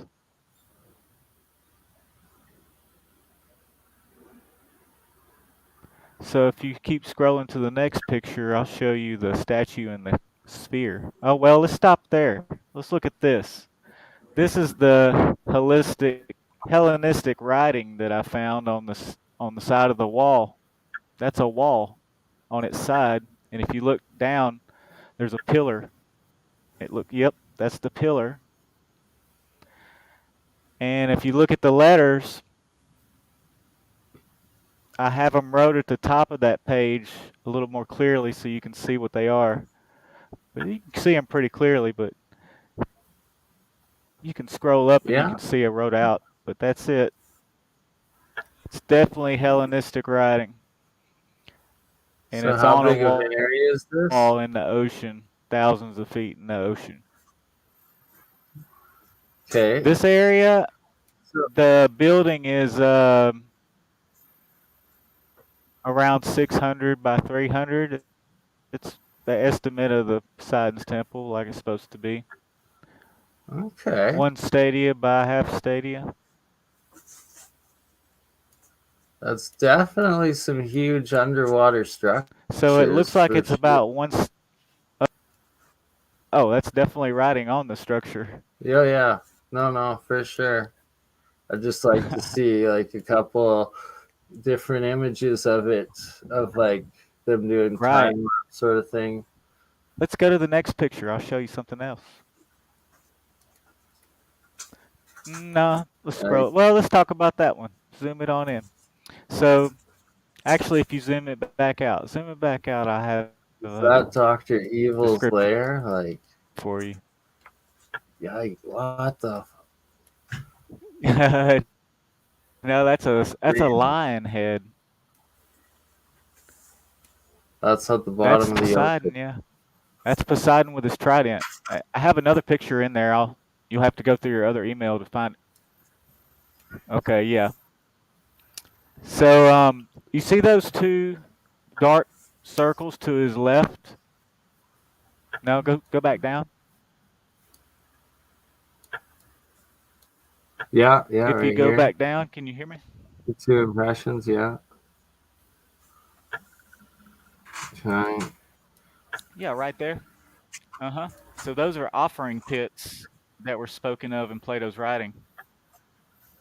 So there's the stairways leading to both offering pits. If you look to the left, you can see both stairways leading to each pit. So those are definitely the offering pits at the side of a statue that is Poseidon with his trident. So if that doesn't match Plato, I don't know anything that's been found in the ocean remotely close to this. That is pretty interesting. Like, you gotta get some more. Now let's scroll Do to the the next picture so they can see Poseidon better. yeah, but you got like. Let's scroll to the next What picture the so they can fuck see is this Poseidon thing? better. Like, That's a lion. They worship the lion head. Remember the lion? It was spoken of a lot. So there is this picture of the statue with the sphere at his feet. That's one of the 100-feet statues that was as tall as the ceiling. It's probably solid gold. that would be cool. Where So if did you you compare say it to, this well, is? that's in the center of that building that we're looking at. I can't tell you. I shall tell later. But for now, I'm actually in the middle of doing collection of people to try to go there. So it's a pretty big Oh, deal. nice. Try to Like with get some radar and LiDAR stuff. over first. Get a Are you LiDAR. gonna take? It would be nice to have more sponsor. Yes. I know, right? Right. Pretty much I Come on. could drop a pin on the statue and pretty much guarantee gold. I mean, That's pretty interesting. I would put everything on it that. Yeah, just like if you can get a few more. There's of, some like more you said, pictures, so keep on some scrolling. I spot, think there's some better but ones. no, you have them. Not in the. Tom's just asking about the pictures, and that the reason is because Google Earth blur it out. You can see like Google Right. and they Keep going. literally blur over So certain you places. go through the different Right. seasons, and then you'll get more and more images of Correct. it and stuff. Correct. Oh, sorry. Nice. And yeah, so you see so many of those dot sort of things, don't you, underwater? They look like pyramids. They're all blurred. I mean, look at that. Yeah, this isn't a pyramid. Of course, it's a trademark on the Earth, right? It's fun. Right. It's the Google Earth mark. Yeah. Which kind of shows you that this isn't, a true representation, right? This is a Google trademark. It's literally. Yeah, there's definitely something there, and they don't want us to see what it really is. Yeah. This is literally pulled right. So if there are any billionaires out there listening, just do keep in mind that we you could fund all of this. Find Dick Tracy's adventure to Atlantis. Please. Or my adventure to Malta, America. There's a Bernie's few adventure to places Australia. I would love And to of take course, a we yacht. could use some coins and LiDAR, LiDAR. Hey, what does this say right here? Can y'all read this right here? The column? What does this say? Column? Can y'all read this? Column. He's coming soon, and they're out to get him. Call the Out big to get wigs. Ptolemy. So this There's a few more pictures I think I sent you. yeah, I gotta get the other email, but this is like Yeah, Contra's headquarters or like Dr. Evil's lair right here. right? Isn't that sick? I love that. So if you look in between the two statues, I wanted to show you something else. So zoom it out. Okay, right there will work. So if you look, no, go back. So right there in between them, look at those lines in between. And Plato also talked about the drawbridges. You can see there's a center point at between. Buildings. You see the center point right? No, down right there. Yep. Maybe buildings or bridges. Or Google Something kind of Pixelate. structure in between them there, though. I changed the color a whole lot to be able to pull that out. You can't see that on the normal view. But when I changed the refraction of it, that's when I was able to see the pits. Also the writing, you can't see that on a normal view either. For sure. Yeah, I should see if you can get LiDAR scans of the area. Right. Sometimes you luck out and they're already done. Yeah, what do you think about that circle-ish thing right there? What if the sphere that's at the bottom of the Google statue artifact. was sitting, was like sitting in there? Well, something you'll have to investigate when you get out there, I guess. Y'all want to go?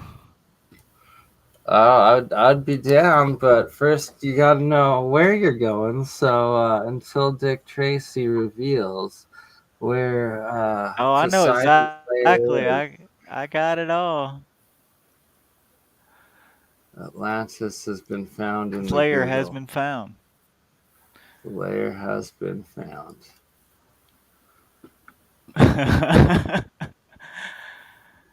That's great. Tell me that's not a sick picture right there, though. Beside the pan, down Right, towards like the I steep. said, I'd like to see more of like the same area at different times of season and stuff to make sure that it's not just pareidolia and you got the shadows showing the same features. Oh, that's some serious pareidolia there. Scroll down on the God pan. I want to show you something that's not pareidolia. So, this guy right here. Yeah, there you go. Yeah, so follow that chain down. You can follow the chain all the way down. Oh, wow. Yep, keep going. You can see it right there, and then it gets to a point, and guess what it is? It's in the anchor. Right there. Yeah. Clear as day, it's an anchor, bro. Right at the end of the chain. Yep. Follow the chain all the way up. It goes over his chest. Check this out. And around his neck, and then up to the boat.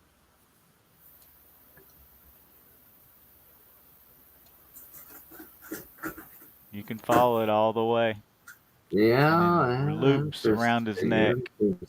And then it comes from his neck up to the boat. So the myth is, how big is this? That a building, I'm guesstimating 1,000 feet. So the myth is Poseidon tore a chunk off the corner of a building and wrapped the chain around Pan's neck and threw it in the ocean and killed him. So is this a representation or is this the real deal? Is that the story? It's just like the representation. Wow. Yes, that's the story of what happened. Wow. So it makes it really interesting. Makes it very interesting. See, I would like Dustin. I would like to, but he's not revealing the location, and like I don't have Well, I anything mean, let me here ask for y'all it. this: if I'm y'all asking found Atlantis, if y'all for. found what I found, would you dump the Yeah, coordinates we right share now? everything constantly live on air, like that we look at. We're just Really? like, hey, check it out. Here's where Come on. it is. Come on, go like the Badland Guardians, man. I'm gonna be going there, and I'm gonna be bringing everybody with me.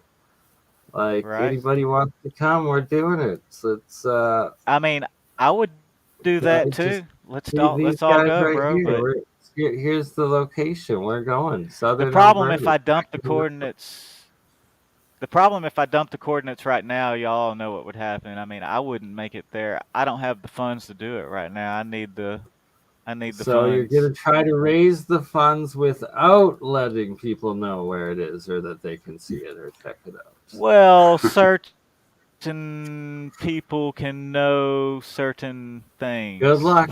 Good luck, Dick Tracy. Good luck. Depending on their level of interest and capability of help. It's like you're going off a pretty blurred Google pixelation right there for somewhere that looks like it's out in the middle of an Yeah, but ocean. that's in the well, that all is one building. This is pretty intriguing though. Like I said, I'd like to see more of the same area, Mm. just Sure. different pictures of it of the year, so we can verify the shadows and that it's legit. And So the picture of that statue with the orb, with the sphere, and the one with the writing you're on now, and the one with the pedestal, and the one with the corner, they're all the same building. Yeah, that's in the center. No, that's to the left in the upper part. That's uh, not at the building. That's a whole separate entity. Those are the statues that they came to worship. It this was also in Plato's overlayer. writing. There's Yeah, if you there's notice right down to the left, Looks there's like a Castle also an Grayskull. offering pit at that one too. oh yeah, like right there. You're You have the scared. two And large it ones. looks like Okay. it's radiating Yeah, and then a lines as well, small one or right walls. there. Something.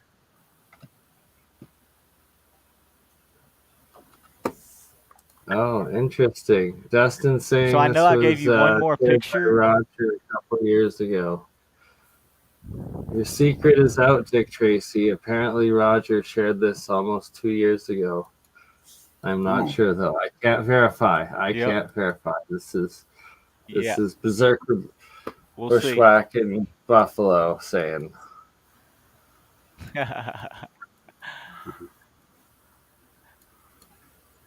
All right, like this Don't kind of think looks so, like is Tim. that Thoth or you're saying Poseidon. I'm saying it's No, not pretty right there. interesting structure. Oh, that's a cool structure, but that's not what I'm talking about. So there's another picture that I sent you that's really clear of Poseidon. Okay, hold on. Let me try to find it. It's in another email here.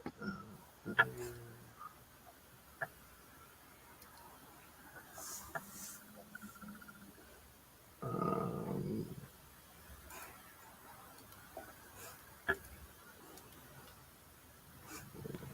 I think it was the very first picture I sent you. oh dear. All right. Well, Yep. in that case, we will find it sometime next week. Just kidding. It's that far back. I hear you. No, it wasn't in the first It didn't came email. out like mine. God. If anyone would like to volunteer for the position of reading Bernie's emails, do let us know. Indeed. Times number It's third so much attempt. stuff. Oh, my Steffi goodness. has the zoomies. No problem. I love Go that. on with the show. I'm gonna resend it right now. Make it easy. Absolutely. That would be very helpful. I'm just gonna resend it right now. Perfect. Yeah. I could not find it. It was hiding amongst the email chain. The Yeah, chain. that's really hard to do. No big deal. What is ochre? Ochre's. Oh, I'm thinking of ocarina. Ochre's. Ochre? Is that like a Ochre root? from dark crystal, like no, that's ochre. Isn't it like a Oh, root? I think it's a don't know. real thing. Anyone know? What's ochre? Someone must know. What are we talking about? There's many. All right. Kaboom, is this? No. It's there. It's loading right now, so give me just a second. You'll have it. Yeah, ochre. Yeah, it's like a root kind of thing. I think a food substance. We're talking gumbo. Ah, okay. What is gumbo? We have gumboots in Australia, but we don't have gumbo. I believe it is a type of food. Yes. Does it get slimy? Oh, that sounds disgusting. Sorry. I'm sure it's very nice. Ochre is a vegetable. There we go. Is it a root vegetable? Like a potato? When to be cooked up. Yes. It's green and it has slime in it. Nice. Is that what gumbo is? Delicious. That sounds delicious. You crazy southerners. God. Now we got to see what it is. It's a Cajun type of stew. Interesting. Oh. Found a new Badlands Guardian. Nice. So, sorry. I skipped it over, my bad, because of these guys.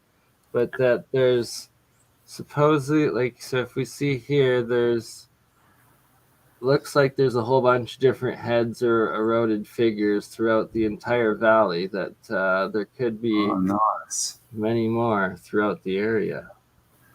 And all the art in the back of BurnEye, or behind BurnEye, is his own. Yes, indeed. Awesome posters. So that's all. All right. BurnEye art. We sent it. We got it. Oh, I got her. Boom. There you go. Apparently, green slime gumbo is delicious. We will take your word. Oh, so there's African gumbo as well, and it's freaking awesome. Yep. Okay, so same area, showing the face here. No, okra. Okra is gross. All right, so what's this? Now, look at the. No, you see the mannequins. trident? Yes. I can see 3 points there. Yeah. Yep. Right. Yeah, that's it. Oh, it looks like a face almost, doesn't it? It does look like. Yeah, that's his head. That's his head with the trident. Gotcha. So it's that's what you're saying. The head with I the trident. Yeah, I see it now. Right. Yeah, and the two offering pits are to his left right there. Just change the color. See how I changed the pigment? Yeah. Playing with the definition. The tone. All of it, yeah. What's the word? Topographical. The tone to get the topographical aspects to show. Oh my God, what is this gumbo stuff, man? I'm getting turned off really quickly. Right. Apparently, green slimy stuff. Right? African gumbo. Don't hate African gumbo. Either of y'all. The real Cajuns don't wash their pots, man. No wonder it's green and slimy. Campbell. Is that Asian or Cajun discrimination? I think it is, man. It's cultural non-appropriation. Yeah, I work in Louisiana sometimes, and I don't eat the gumbo. No, so Louisiana gumbo is not a good gumbo. All right, not the green gumbo. Don't go green with gumbo. It's good. It's just, it's hot. You gotta like hot stuff. Spicy. Yeah, right. It's a spicy gumbo. Sorry, hi, Batman. Well, hello. All right. Well, on that spicy gumbo of a note, we are at 2 hours and 5 minutes. Shall we call it? I think we should, because I'm fast losing consciousness of some card. All right. Well, good to have you on, Atlantis. Nice to meet you. Yes, thank you for showing us that. That was pretty interesting. Indeed. And oh yeah, Campbell, I will be in touch. Thank y'all for I having think- me. Yeah, thanks for coming on, brother. Thanks for being on. Pleasure. And we got Michelle Gibson coming up, I believe, next Wednesday. My Wednesday, so your Ooh. Thursday, if possible. Yeah, should be good. Cool. At worst, I'll be doing it on a plane, but we'll see how we go. No, we should be good. Perfect. Campbell on a plane, On me a and plane. Michelle and Campbell. Exactly. Lovely. I may even take a snake with me. Snake on a plane. A Snake. snake on a plane. Snakes on a plane. I'll have to take 2. Snakes on a plane. All Love right. you Snakes on a all. plane. Ta-ta.